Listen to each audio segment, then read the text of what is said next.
नमस्कार। मुंबई बीएमसी चुनाव को लेकर नया ताजा ओपिनियन पोल सामने आ चुका है और नए विश्लेषण में चौंकाने वाले आंकड़े सामने आ रहे हैं, क्योंकि मुंबई बीएमसी चुनाव को लेकर कभी भी चुनावी तारीखों का ऐलान हो सकता है।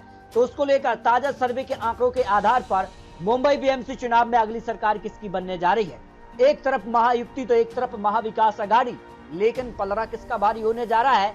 लेकिन बात की जाए तो इस बार जो है नया यहाँ पर कह सकते दाव चलाया उद्धव ठाकरे ने, और 20 साल बाद यहाँ पर राज ठाकरे एक मंच पर दिखे हैं। तो मराठा वोट क्या एक साथ दिखेगा, तो इसका असर क्या होगा। लेकिन बात की जाए तो महाविकास अघाड़ी में कांग्रेस ने ऐलान किया है कि कांग्रेस अलग चुनाव लड़ेगी बीएमसी चुनाव में। तो इसको लेकर महाविकास अघाड़ी और महायुति में कड़ी टक्कर है। लेकिन 2017 में सबसे बड़ी पार्टी शिवसेना बनी थी, लेकिन इस बार शिवसेना दो धड़ में बटी हुई है। एक शिवसेना यहाँ पर बात की असली शिवसेना के तौर पर यहाँ पर कह सकते एकनाथ शिंदे और भाजपा को 82 सीटें मिली थी, और कांग्रेस को 31 सीटें, एनसीपी को 9 सीटें, यहाँ पर एमएनएस को 7 सीटें और समाजवादी पार्टी को 6 सीटें बीएमसी चुनाव 2017 में मिली थी। यहाँ 227 सीटों का महा ओपिनियन पोल भी सामने आ चुका है।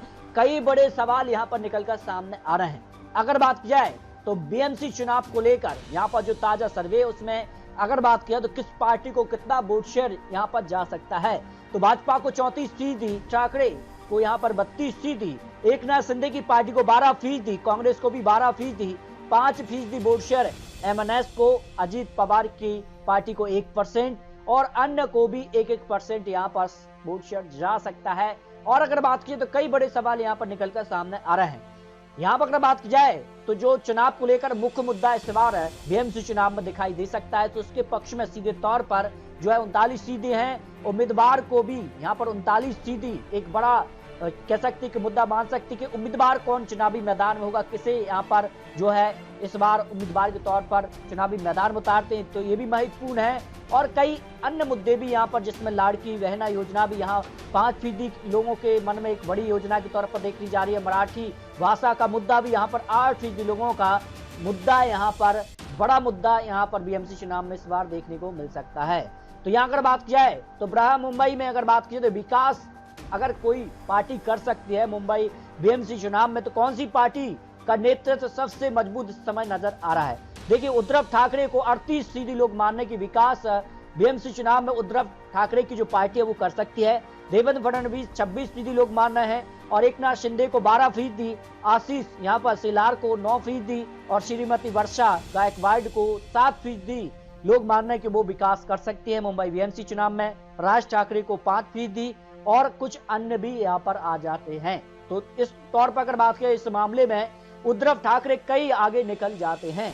शिवसेना ठाकरे और यहाँ पर बात किया एमएनएस एक साथ आए हैं, तो इसका फायदा कितना मिल सकता है, तो यहाँ पर ठाकरे को इसका फायदा मिल सकती है। उद्धव ठाकरे को 39% लोग मान रहे हैं कि उद्धव ठाकरे को राज ठाकरे के एक साथ आने से फायदा मिल सकता है, और फायदा नहीं होगा ऐसे 36% लोग हैं, और भाजपा को इसका फायदा होगा ऐसे 15% लोग हैं, और कोई फायदा नहीं होगा ऐसे 10% लोग आते हैं। जो मुंबई बीएमसी चुनाव को लेकर सबसे लेटेस्ट ओपिनियन पोल के आंकड़े यहाँ पर निकलकर सामने आ रहे हैं।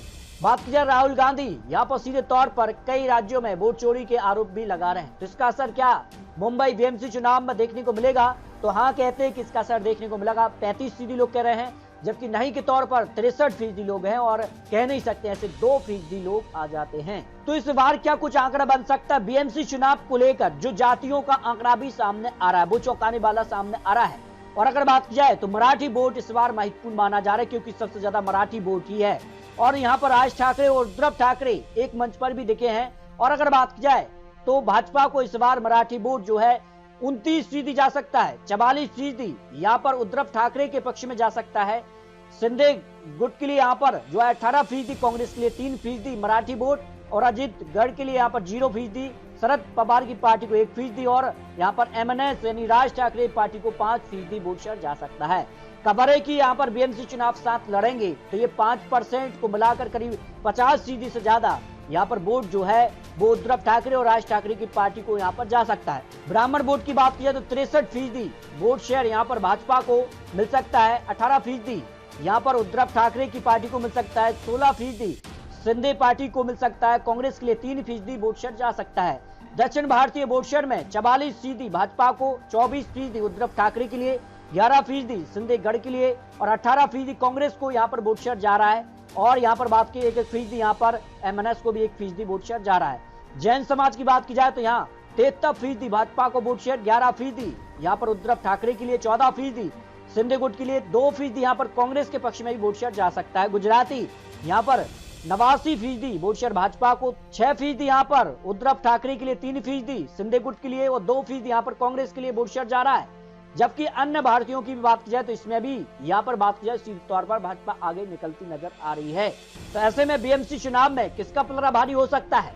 वोट शेयर की बात किया तो यहाँ पर महायुक्ति और महाविकास अघाड़ी को लेकर जो वोट शेयर सामने आ रहा है उसमें बात किया महायुक्ति को 47% यहाँ पर जो है वोट शेयर मिल सकता है, लेकिन कड़ी टक्कर इस बार दिखाई दे रही है।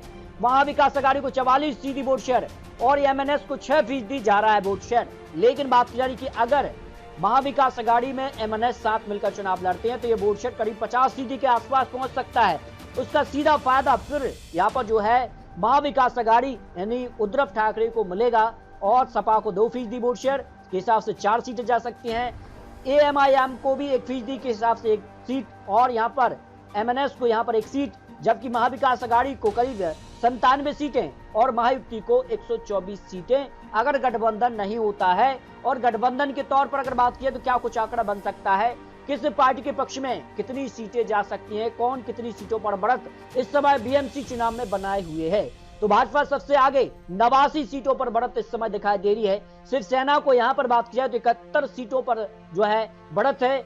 यहाँ पर बात की जाए तो शिवसेना में जिसमें उद्धव ठाकरे की बात की जा रही है, जबकि शिवसेना एकनाथ शिंदे को 35 सीटें और कांग्रेस को 20 सीटें, मनसे को 1 सीट, अजित पवार गढ़ को 3 सीटें, यहाँ पर बात की जाए तो एआईएम को 1 सीट, समाजवादी पार्टी को 5 सीटें, शरद पवार पार्टी को भी 1 सीट यहाँ पर इस समय बढ़त नजर आ रही है।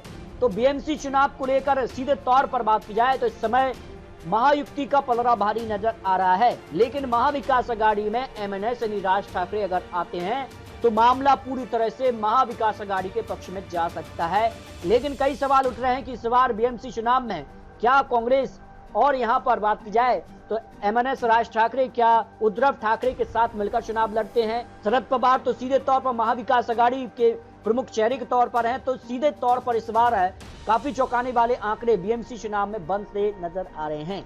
तो बीएमसी चुनाव को लेकर आपको क्या लगता है इस बार बीएमसी चुनाव में क्या उद्धव ठाकरे और राज ठाकरे, तो बीएमसी चुनाव को लेकर आपको क्या लगता है इस बार क्या महाविकास अघाड़ी या फिर महायुक्ति की सरकार बनने जा रही है?